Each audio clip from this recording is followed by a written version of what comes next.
Welcome back. This is part 2 of the Dusty Thunder podcast with Tony Spark. All right. Oh, snap. We're going to dive right in to this story, which is, am I the astronaut for telling my wife I'm moving? It's up to her if she's coming with me or not. This doesn't sound tense at all. No, I'm already nervous. You're already uncomfortable. Yeah. I'm going to take a sip of Jot coffee before getting started here, which I haven't talked about yet in the podcast, but Jot is one of our partners. They send us some really cool stuff, and you can actually save on Jot coffee by using the code DUSTY20 at jot.co. It is a coffee concentrate. You add a tablespoon, 8 ounces of water to ice, whatever cream and sugar you want, and there you go. It's gourmet, but it's Jot. Bada bing, bada boom. And I love the hell out of it. It brings me to life. Jot coffee is life. All right, we ready for this? Oh boy, here we go. Yep. My wife and I have been married for 6 years and have 2 kids under 5. We live on the East Coast in a 2-bedroom small house. Cost of living here is insane. My parents moved down south a few years ago. My mother called up a few weeks ago to tell me about a house in their community that is up for sale. They're good friends with the owner and can get us a good deal for the house. To me, this sounds amazing. Everything there is cheaper, and we will have more space and more bedrooms for our kids. I work from home, so I talk to work and I would be able to keep my job no problem. My wife would need to leave hers, but I could cover us until she finds a new one. I contacted a real estate agent to get an estimate on how much we could get for our house, and it's a good amount that would make the move easy. Once I had everything worked out, and I was sure it was a good idea, I brought it to my wife. She was totally against it immediately. She doesn't want to leave her job, she doesn't want to move the kids away from her family, and she doesn't want to leave her friends. I explained to her that when she puts her selfish reasons aside, this was a great opportunity for our kids. We'll have more money and more space in a big backyard, and we will be close to my parents so our kids won't be without family. She said no, there was no chance. Her life is here and has been here her entire life, and she has no intentions to change that. I was pissed and slept on the couch that night. I spent all night thinking about it and came to the decision that if she doesn't want to do the right thing by our kids, I will. I laid it out for her. It was up to her if she wanted to move, but I had made the decision to move. She could either come with me or we could divorce. We could sell the house, split the profits, and I will use that half for my new home down south, and she can do whatever she can with her half up here. Probably would have to rent. We would also have to work out custody for our kids. I told her she has a month to make a decision, but I was going to start the process and get my business in order. She told me I was being crazy and has only been speaking to me about the kids for the past week. I've been in contact with the seller of the new house and am setting things in motion. My parents told me I'm doing the right thing and looking out for my kids. I ran it by my friend who told me I'm being an asshole for expecting my wife to change her entire life, but this is what is best for our kids, and I think she needs to grow up, stop being selfish, and think of our kids. Oh.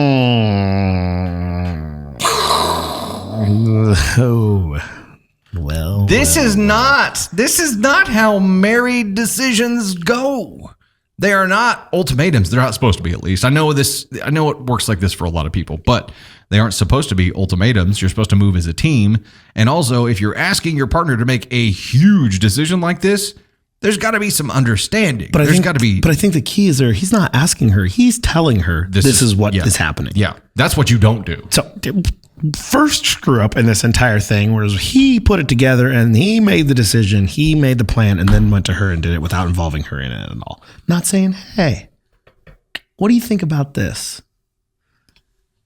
You have to try to sell your spouse on big decisions like that, and that would probably involve before saying, hey, we should do this, I'm going to do it with me, or we're getting divorced, which, by the way, you're probably getting divorced now.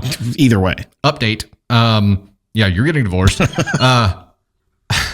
It probably would have been, hey, let's take a trip down there. Let's go look at this house. Let's take the kids. Let's go look at the school. Let's look at the parks in the area. See if this is a place that you can imagine yourself living.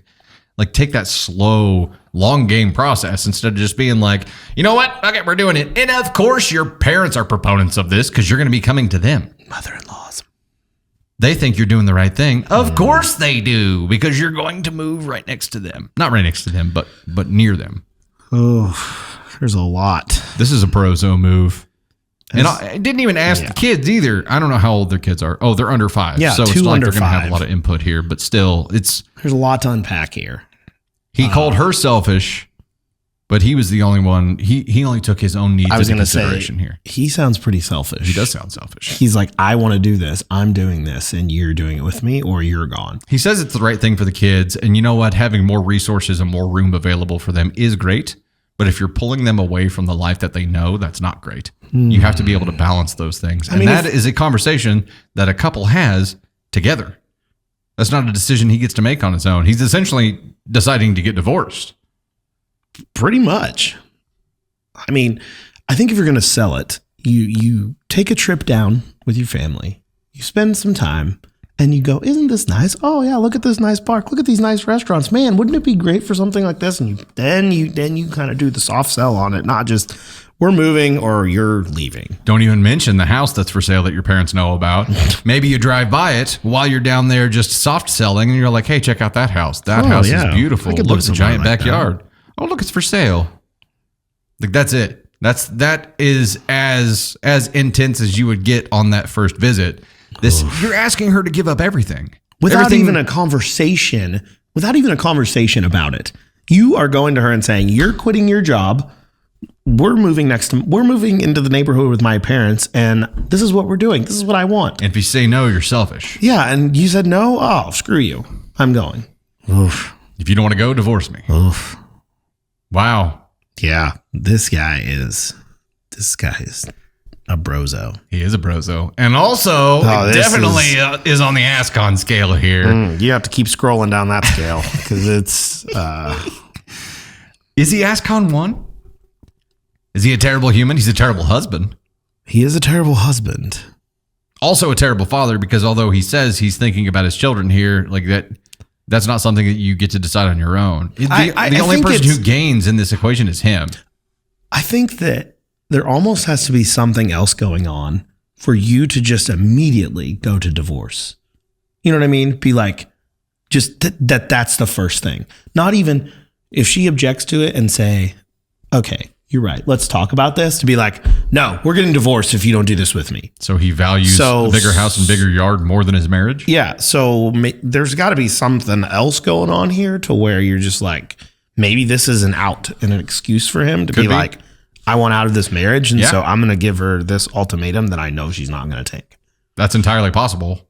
Because but obviously he's not going to say that. I don't know how you go from just fine to divorce in like that.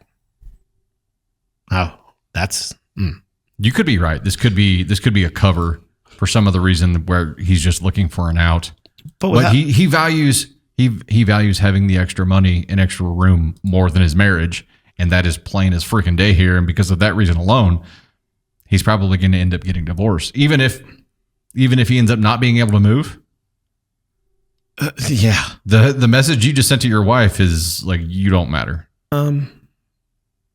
And he's willing to put his kids through. Yeah. He's willing to put his kids through having 2 separate homes just so he can have a bigger yard. Like yeah, because at that point, then it's not best for the kids anymore. And especially it sounds like down south. So it probably requires getting on a plane. It's far away.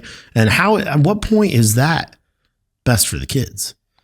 Well, and when it comes to that custody hearing, the parent who is more likely to create the least amount of change to their current schedule and environment is automatically going to be the one that is favored in this situation, and he's trying to uproot everything. Yeah. So it's not going to work out for him the way that he thinks it's going to work out. Yeah. So then it's like, okay, how much are his parents involved in this too, of planting that seed to him being like, you need to move down here. You're doing the look, I found this house. You're doing the right thing. We're about to have an Everybody Loves Raymond situation here. I mean, apparently that's what they're going for. And he's fallen right into it. I mean, there's no discussion. There's no pro and cons list. This is just that I'm moving and you're either coming with me or I'm divorcing you. He's going to end up living in this big house with a big backyard and no kids and seriously, no wife. He's going to go from being Raymond to being Robert, the one who lives above the garage, you know? What's going on here? Oh, gosh. So what is he ascon 2 or is he ascon 1? Ascon 2 is you definitely shouldn't have done that, and ascon 1 is you're a terrible human. I don't think he's a terrible human being. I think that he's not a very good husband, but I don't know if it's... Oof. I don't even know that I believe that he thinks he's doing the right thing for the kids. I don't think so either. I think he wants it. And so he's convinced himself that this is what the kids what is good for the kids. And I don't think that that's because I don't see how a divorce and two households and traveling and not being around for your kids all the time is best for the kids. I don't see it because they have a bigger backyard and you have a little bit more money. I mean, if this was a broken marriage and you're talking about two separate happy homes versus one miserable home, that's a different situation. I mean, and maybe at this point it is maybe it isn't a happy home, and maybe, like I said, maybe this is his way of seeing how committed she is. Maybe I don't know. But the way that he approached it definitely feels like an ASCon 1 thing to me. And ASCon 1 is you're a terrible human, but the way that he approached this makes me think that he's just a shit person. Well, and he's already there's already the foregone conclusion that he's going to, right? Because he said, "I'll give you a month to think about it. You don't get to make those decisions. I'll give you a month to think about it, but I'm still going to go forward with buying the house and moving. So think about what." Like you've already decided that it's happening. There's no talking you out of it. And what choice does she have? And then you're going to drag her down there. And then what's going to happen? Your marriage is going to blow up anyway because she's going to be miserable. She didn't want to go down there to begin with. You took her away from her family, her friends, all of that stuff. And when she didn't want to. Yeah, you used to work in real estate. Can you purchase and sign for a home it's without sticky. your spouse? It's sticky. Because I think that could be a part of this where he gets awfully surprised. Well, it depends on state by state on what they're going to do with it. It's if it's a residential property, a messy situation. Trying to buy it without your wife and you're married, he could find some complications there. Yeah. It varies state by state depending on what the rules are. Even the government is like, dude, this is a bad idea. Yeah, you need your wife to sign off too. You usually can't sell anything without, and you might be able to buy something without them, but you're not going to be able to sell anything without them. ASCon 1, dumbass. Yeah, this guy is a piece of work. His new address will be house number 1, ASCon 1 Lane. Yeah. I don't know. I'm kind of leaning towards this ASCon 1. Just because of how he handled it. I mean, the way he handled this whole situation. I mean, you have a month to think about it, but I'm going to go buy the house anyway. Like, what? You have a month to decide if you're coming with me or getting a divorce. That's not a choice, dude. That's... Oh, you dumbass! Like I don't have the marriage perspective in this, but I cannot think that an ultimatum is the way to go in any relationship, much less a marriage with children involved. I can tell you that as much, at least short-term damage as buying a truck without my wife's permission. If I tried to pull this off, it would be immediate divorce. Like you don't do that to your spouse, especially if you love them and value them. As a human being, you don't do this to them. He was ripping everything away from her. Yeah. And didn't give two shits and didn't give a shit. That's the thing. He's like, I don't care. Like, not even giving her an opportunity. I mean, she said no. And it's not like, oh, we talked about it, or I saw her point of view, or I did. It's like, no. She said no right away. So I said, screw you. Like, and that's an ASCon 1. That is an ASCon 1. Congratulations, sir. You're the first ASCon 1 of the podcast session here, even from part 1. You've done great. Yeah. Way to get us started here, dude. Yeah. Enjoy that divorce. I hope she has a good lawyer. Enjoy your big empty house down south. Yeah. Plenty of sweet tea. No wife. Don't worry. His mom will make him sweet tea apparently now. I mean... Okay, let's go ahead and dive into the next story here as we try to let our brains recover from that. Oof. This one is, am I the astronaut for telling my wife that I'm not taking off work to be present at our daughter's birth? This one's not starting off in a great either. It's not, unless there's a big twist in here. We're looking at another ASCon 1 situation. Oh dear God. Okay. My daughter is expected to be born sometime this month, so I've been picking up extra work in order to have more money for when the baby comes. Yesterday, I came home and my wife asked me when I would be taking off of work so I could be there at her bedside. I told her that I couldn't because there was a big project coming up and that they needed me. My boss is also married to the sister of one of my wife's brother's friends, and they've all known each other for a long time. When I got out of the shower, my wife told me that she called my boss and that he has given me as much time off as I need with pay. Then she says, you told me that there was a project and they needed you, but I was just told that you didn't even ask for any time off. In fact, you asked for more work? Oh boy. I got upset. For one, and I told her this when I was first offered the job as well, that I don't want her using her friendship with my boss to get me any special treatment. 2, I think it's disrespectful that she overruled my decision to work by going over my head instead of talking to me and having me call if I decided to take time off, that is. She decided by herself that I was going to take time off and called the boss on my behalf. Imagine you decide to do something at work and your spouse calls your boss and tells them not to let you do it. How would you feel? She apologized about calling my boss, but was still mad about why I never asked for time off. I explained to her that I wanted to work for extra money to have after her birth, and plus the baby wouldn't even remember me being there or not. Oh, you dumbass. She burst into tears and said that she wanted me to be there. And I felt bad, and I said I would try to be there if I could, and everything was fine until this morning when I was getting ready for work, and she said, "You're still going to work?" I said, "Yes." She asked, "What if the baby starts to come?" I said that her mom will be here and that I will try to rush over to the hospital as fast as I could. She said, "Fine, go. I don't care anymore," with an attitude, and then I left. I just got a text from her mom saying, "Shame on you," and my mom saying, "I'm disappointed. I thought I raised you better than this. I don't get what the big deal is. Why is everyone making such a big deal about me not being at her bedside? How many of you remember your parents being bedside?" No. I want to take time off after the baby is born so I could bond with her. It doesn't make sense to take time off before then. I know my wife wants me to be there, but we're always together. Am I the asshole, or is my wife not thinking straight? I try to be gentle with her because I know it's mostly her out of control hormones talking, but this is ridiculous. Clearly, this is homie's first child. Bro. Okay. This guy. Does it say how old they are? Did it say that in the beginning? It does not. Okay. They cannot be very old. It's their first child. It's got to be it. Okay. So to answer your questions here, OP, yes, you're the asshole. 2, you being there is not about the baby remembering if you were there or not. You should want to be there to witness your child being born because it's a magical moment. And also you should want to be there for your wife leading up to that because this is an incredibly scary thing and you love her. Yeah. I think he's freaking out. I think he probably is too. I think it's one of those, like, if I just don't, like, it's not happening. Like, he just keeps putting it, like, in context of, like, it's not happening. Like, I got to get this work done. And he's obviously freaking out about money too. I think that's part of it. He's freaking out like, oh, I got to be prepared for this. And I just don't think he's ready for it. And this is absolutely not the way to handle this situation. Well, and it could be one of those things where, because he's freaking out, he's focused on what he can control. And what he can do and what he's good at doing is working, right?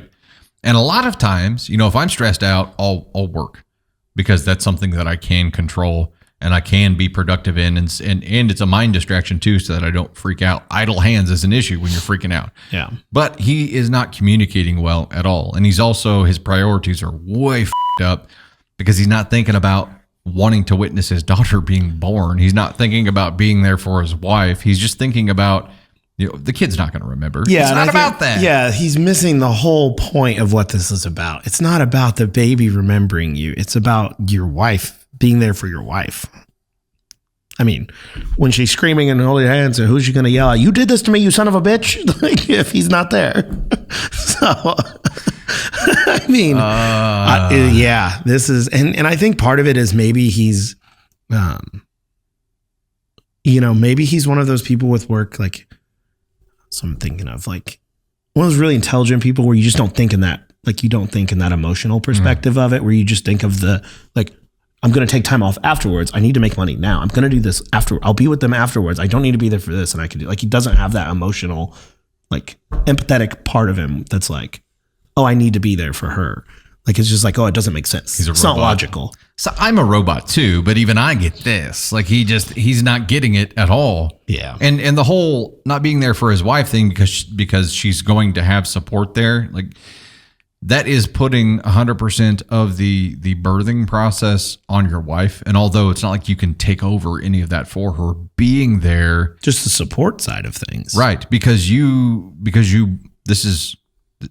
this child is both of your child. It's something that you guys you either do this whole process together. You can't push the baby out, but Yeah. you damn sure better be there. It's like being like, oh, it's your kid. You did it. I mean, you have the baby. I'll be there afterwards. Like, I'm guessing that she didn't use a turkey baster to make this happen. Like, I'm guessing you were involved in that part of the process, and you're just choosing to not be involved in this part of the process, and that's a stupid thing to do. This is not a good signal for how you're going to be as a future husband or father. Like, you have to be able to empathize, like Tony said, with what's going on here. And this is not your wife's out of control hormones. no. She expected you to take time off to be there because that's what's commonly done. And if you value your life, I would also not tell your wife, is this your hormone? I would not come at it for that argument because that's not going to end well either. And we get a lot of stories from pregnant women who are going through things, and you have to recognize that hormones play a part in that. But nothing that she is saying or doing right now indicates to me that it is hormones influence anything, because these are standard practices. Yeah, it's pretty for cut and dry dads. that he's like, I don't think I need to go. Like, Yeah. bro, what?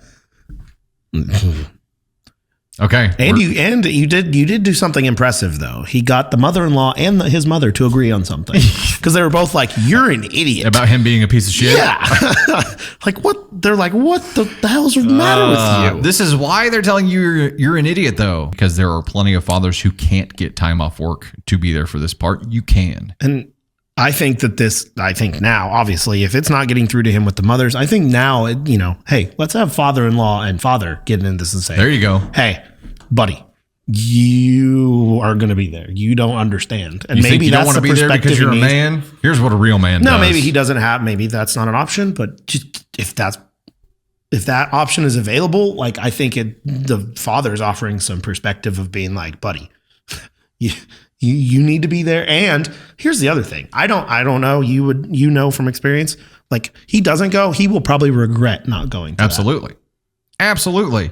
And being one of the first people that your child sees when they open their eyes, and being there for your wife, Yeah. your spouse, your significant other, as they are birthing another human into the world, like it is a gross but magical experience.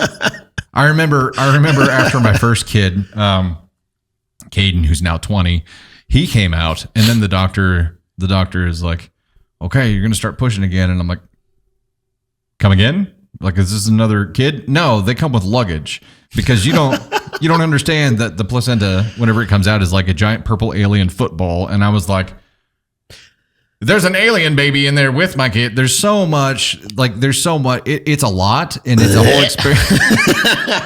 It's a whole experience, but it is a magical experience. And whenever Navy was born, she's almost 2 now.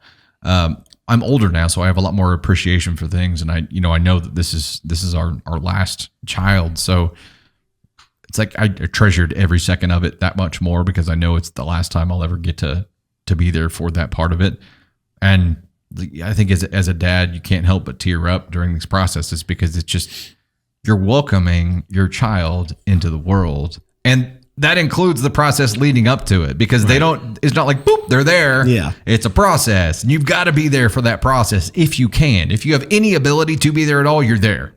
And if not, Yeah, and I mean, the fact that he didn't even ask for the time off. It wasn't like, oh, there's a big project and they need me. Like, it was like, and it sounds like his boss is even like, bro, you're taking up as much time off as you need. Yep. Like, obviously, like all these red flags should be coming up for him. Like, oh yeah, maybe I need to rethink this, because I think you're right. I think he needs to talk to some other dads to get that dad perspective. But right now, where do you think he lands?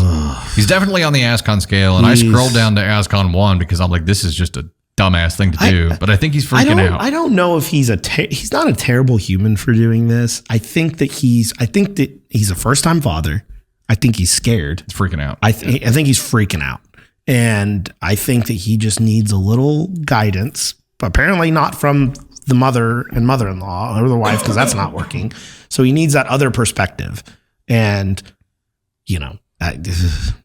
So 2. He's yeah, ascon 2. I would say 2. Definitely shouldn't have done it that way, because But our thinking that he's probably freaking out and reacting out of fear here prevents him from being ascon 1. Correct. If that's not the case, he probably is. If he's not freaking out and he's just like, no, this is done. Like, bro. Yep. Yeah. You're an ass. So ascon 2, assuming that you're freaking out, if that's not the case and you're just a dickhead, then you're an ascon 1 dickhead. So congratulations. Listen to Dusty. Go there. Be there for your wife. Hold her hand. Let her scream. Man. Take the blame. Roll on. Magical moment. Tears. Everybody's happy. Great day. Yeah. Don't be an ass. Maybe he's just heard enough horror stories that he's freaking out about I don't know. He probably went too far on YouTube or something. You'll be fine. You'll regret it if you're not there. Yeah. I mean, I think that's the biggest thing. Like, he's going to regret if he's not there for it. Like, it may not be now. It may not be a year, 2 years, but one day he's going to sit there and go, I can't believe I missed that. I think it would be immediate. I think as soon as he saw his child, he'd be like, I cannot believe I missed this moment with my wife and with my child. Yep. So. And then he would, it will haunt him for the rest of his life. Suck it up, buddy. You're going. Instead, he just gets to welcome his brand new bouncing baby ascon 2 classification wrapped in blue. Congratulations. It's an ascon 2. Congratulations. It's an asshole. And it's you. It's me. Hi. I'm the problem. It's me. There you go. Why, you worked another one in. What a segue that into was the next beautiful. Story. Okay. We know what this one is because we've heard a little bit about it. This was a last minute edition by Candy Thunder. And there are several of you that will connect well with this. This one is, am I the astronaut for telling my sister that I can't attend my brother-in-law's funeral? My female 23 sister, female 28's husband recently passed away in an accident. This is a shock and absolutely devastating for us. The funeral is coming up soon. I'm sure all of you know Taylor Swift is currently on tour, and tickets for that were notoriously difficult to get. I've been a fan since I was a kid. My first ever concert was her Red tour. Her music has gotten me through some of the hardest moments and also part of my best memories. It might sound dramatic to some people, which is fine, but I truly feel Taylor and her music is a massive part of my life and shaped who I am. My friend and I managed to get tickets to the Eras tour. The funeral is the date of our show. We want to get to the stadium by 5 at the latest. It'll take around 40 to 50 minutes to get there, possibly more depending on traffic. And of course, I also have to get ready before that and have a specific outfit/costume I'm planning to wear. Oh, taking this really seriously. Mm-hmm. The funeral is in the afternoon and the timing is very close. I wouldn't be able to make it to the stadium in time. I told my sister gently that I'm sorry, but I can't make it to the funeral. She didn't take this well at all and completely went off on me, calling me selfish and a bunch of other things. I get she's grieving, so she's probably saying things without thinking, but even our parents are calling me unsupportive and selfish for not coming. Okay. Ugh. As a huge Swiftie, what do you think here, Tony? Well, as a Swiftie, I would first off, I want to say that I feel their pain of the notoriously difficult to get Taylor Swift tickets, because unlike someone else on this podcast, I was unable to secure tickets after sitting in the queue and staring at Ticketmaster telling me there's 2,000 plus people in front of me for 7 hours. I was unable to secure tickets. So I understand how difficult that it was. While all of this happening about 10 feet from me while I'm scrambling. This is happening 10 feet away from someone else who must not be named sitting beside me who was able to get tickets, and pretty damn good tickets. So I understand the pain of not getting these tickets. Let me also say, at the risk of sounding insensitive, I would miss my own funeral to go to the Eras Tour concert. So I can relate with her a little bit. Okay, one of the notes that Candy Thunder left on here are, she said, if I died, I would say plan my funeral around the concert. I would want you to go and enjoy the concert and take my ashes with you. It's just Dustin. Here's Dusty just throwing up ashes during "It's me." Hi, just throwing up Candy's ashes in the deal, and just be like, "Oh, here you go." Oh, a little man, bit, little bit. Yeah. Yeah. This is a. I feel like there's two ways to look at this. There's the way to look at it, like the objectively, like normal human being. And then there's the Swiftie perspective to look at this and the fan perspective. I also feel like if you're truly devastated and truly shocked and truly very close to this person, this probably wouldn't have been a decision you'd have to make. Like, I feel like you're going to the funeral. Like, I understand. And listen, there's opening acts to the concert. There's all of this. It's true. You want to get to the stadium at You 5 could still o'clock. do both. You want to get to the stadium at 5 o'clock. Taylor's not coming on stage till 8 o'clock. You're good. You're good. And I think that yeah. Okay, but the general so she could pull off both. I don't see why she couldn't pull off And both. probably should. Yeah. But the general decision, if you did have to choose one or the other, right now she's looking at it as like, who's been a bigger part of my life? Who do I prioritize higher? And like we said earlier when we were talking about, if you did a side by side comparison of this, and if that's what she was doing, looking at like which one she was going to commit to, they're both a once in a lifetime opportunity. Yes and no. I mean, obviously, She's probably obviously, the funeral's not happening again. but once in a lifetime. I mean, Taylor's gonna go out again on tour, presumably, hopefully, for those of us who didn't get tickets. But I think she was probably looking at it, as a comparison, thinking like, which one would I be more devastated by missing? And that's probably where this came from. I think there's a deeper problem with that. If you're going to be more devastated at missing a concert over the funeral of your family member that died, I think that's kind of like well, that may just speak to the relationship that she had with her brother-in-law. Maybe with them, they obviously weren't that close. That's true, but then there's also the element of being there for your sister too. Agreed. And she definitely should attempt to go to both and not just completely not go. Yeah, because if she doesn't go at all, she's going to be sitting there at home while the funeral's going on. Yeah. And that's terrible. That's a terrible thing to do. I mean, there's a way to figure this out and do both. I think there's absolutely a way to do both. I mean, again, yeah, you may miss the opening acts to the concert. Bummer. But you can make the funeral, you can make the concert. You don't have to stick around for all the post-funeral things and the meal and all that stuff. You can up front, family knows you have something to do. And this funeral is not a one-day thing either. You're obviously going to be with family leading up to this and all of the other things that go along with that. And so you're going to be spending a lot of time with the family.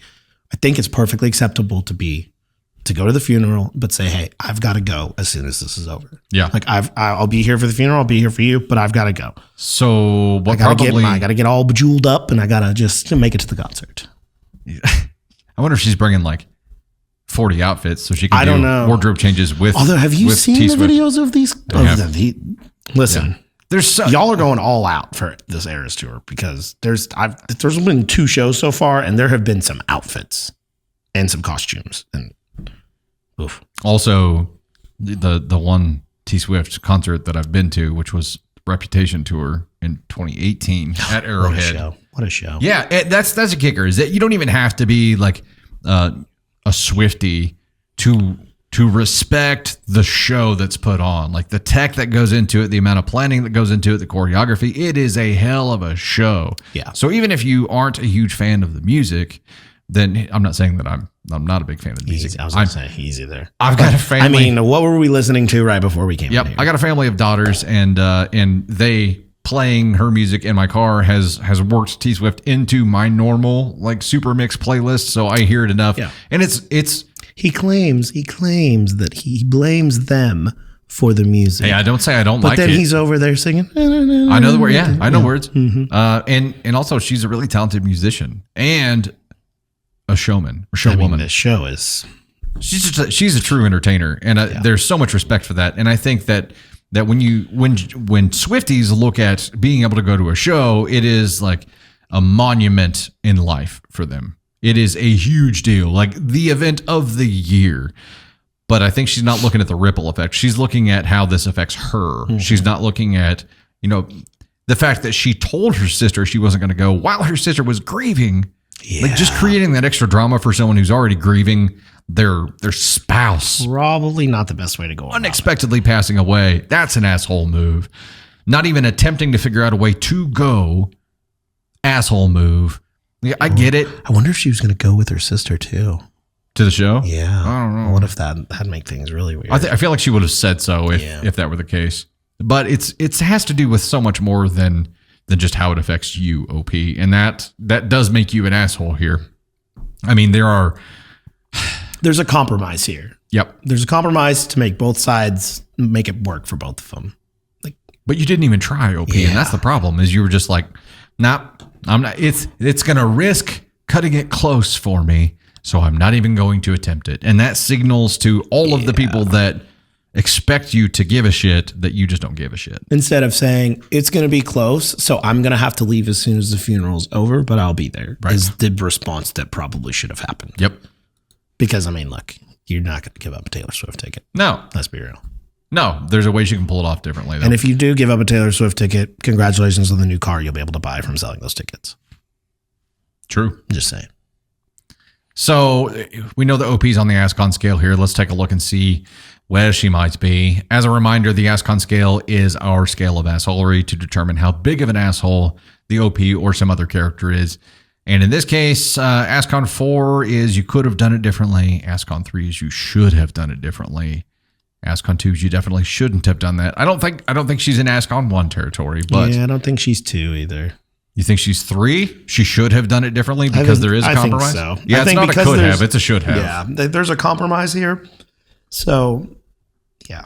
I think that you should have done it a little bit different. I don't know. I kind of feel like this is a 3 or 2 situation here because of what she did to her sister who's grieving the loss of her spouse. Yeah. Definitely shouldn't have done that. I feel like she's 2.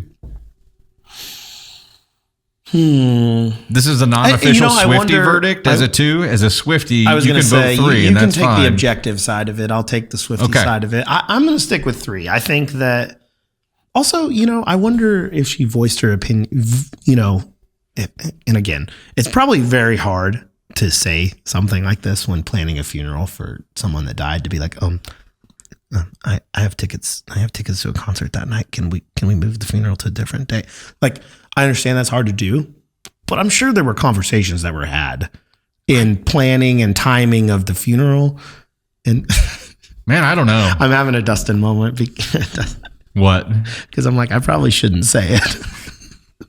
I'll edit it out, Tony. Go ahead and say it. It's not like he's going anywhere. He'll still be there the next day. Totally not editing that out.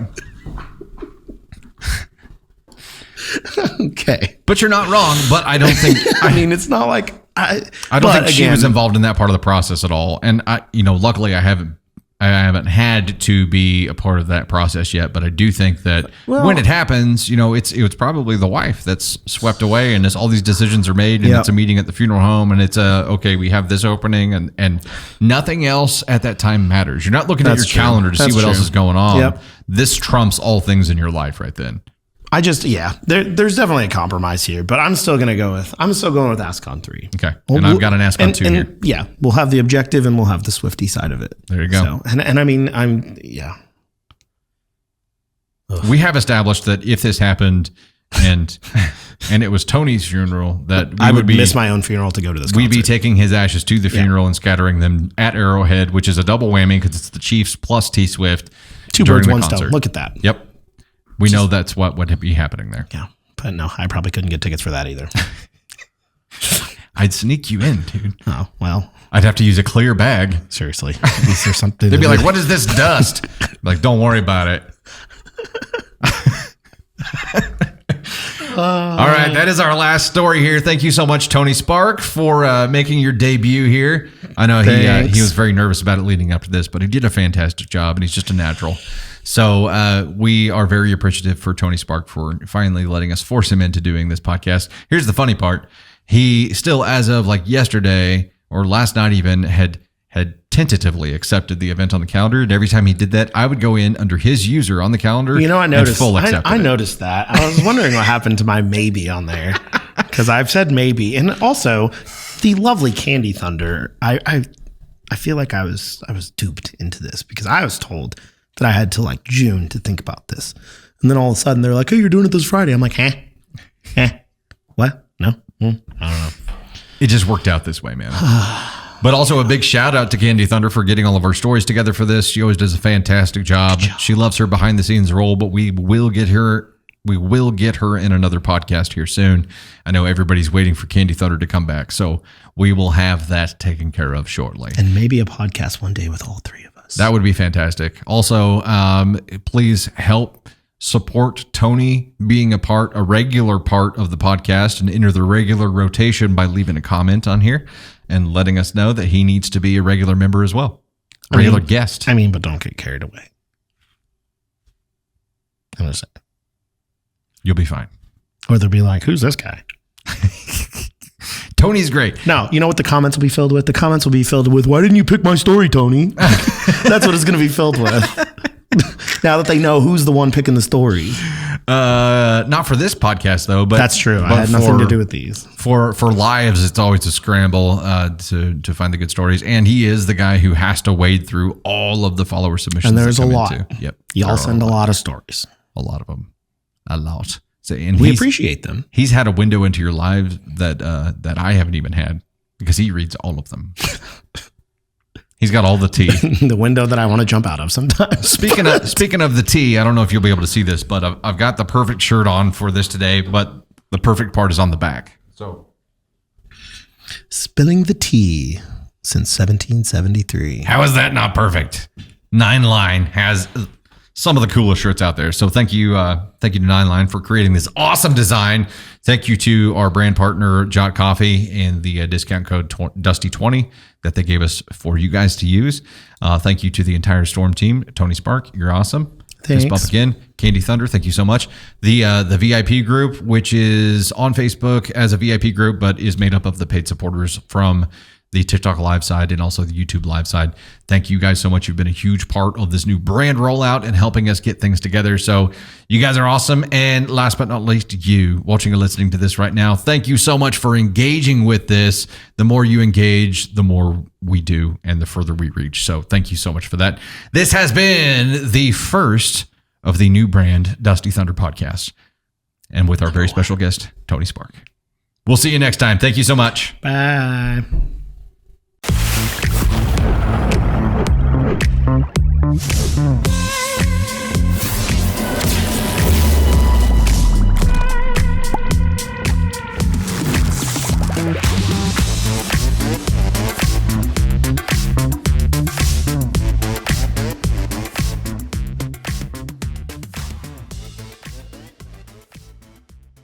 Lavender haze. Can I not resend it? Yes, it's me. Hi, it's me. Hi. We were playing with these markers last night. There are plenty of dads who, wow, I just butchered that whole last. My female 23 sister, female 28. Well, okay, hold on. Hold on now. Beep, beep.